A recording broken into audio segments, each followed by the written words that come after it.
down the cabin to bring back the section. Lead on the conqueror.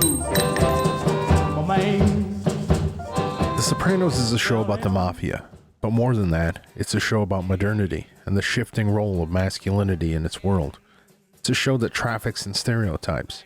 Gaudily dressed Italian-American men consuming deli meats at lunch and disposing of corpses in landfills on the drive home. But its primary interest is in the deconstruction of those stereotypes. Its characters are directly informed and influenced in their day-to-day lives by the long history of mafia portrayal in fictional mediums. Its brilliance lies in the acknowledgement of that influence. The mafia of The Sopranos is a half-remembered line from a film, a Xerox of something intentionally inauthentic. The audience is introduced to Tony Soprano as a patient in a therapist's office, his face framed in close-up between the legs of a nude female statue, a man powerless in the face of psychological crisis, looking to an educated woman for guidance. It's an introduction entirely at odds with the traditional depiction of masculinity in the crime films that so often bleed into the world of the show, though not with the character himself. The central conflict of The Sopranos isn't between rival crime families vying for territory, but Tony's internal conflict between reality and expectation, a conflict driven by media representation. Do you have any qualms about how you actually make a living? Yeah.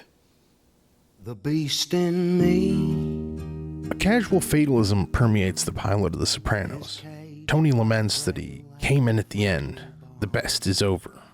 He pines for the days when men were capable, when two men could erect a church with their bare hands.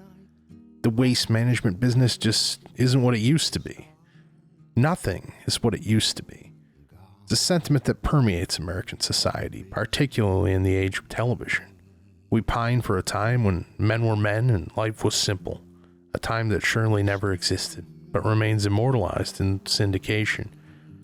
Yet Tony's wistful lamentations for the good old days aren't some sort of desperate attempt to reclaim his past glory.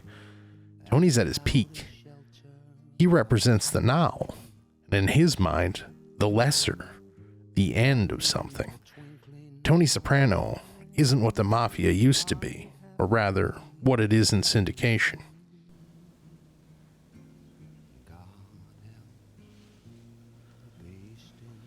Those goddamn ducks.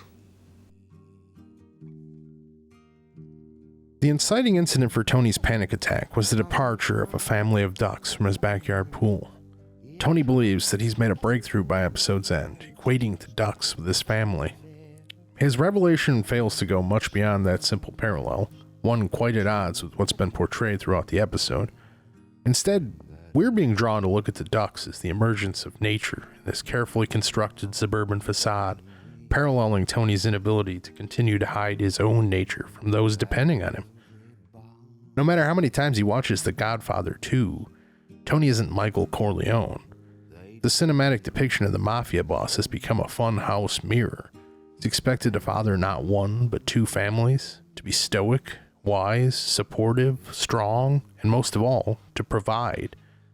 So he wears his Michael Corleone mask, terrified of what might happen when that mask begins to slip. Terrified to show anyone Tony Soprano, because Tony Soprano isn't stoic and measured. He's volatile and broken.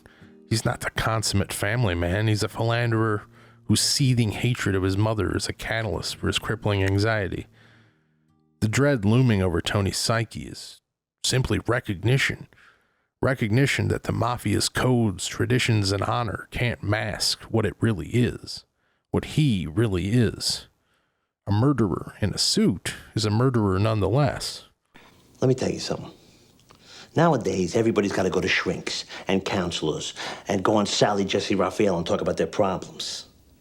Whatever happened to Gary Cooper, the strong, silent type? That was an American. He wasn't in touch with his feelings. He just did what he had to do. See, what they didn't know was once they got Gary Cooper in touch with his feelings, that they wouldn't be able to shut him up. And then it's dysfunction this, and dysfunction that, and dysfunction motherfucking. Whatever happened to Gary Cooper? Tony's epitaph for an archetype gone extinct. The strong, silent type. A a fictional archetype, a character on a television screen. Gary Cooper was an actor, a man utterly unknowable to Tony Soprano, a representation that has become an expectation, something that never existed, something he will always fall short of.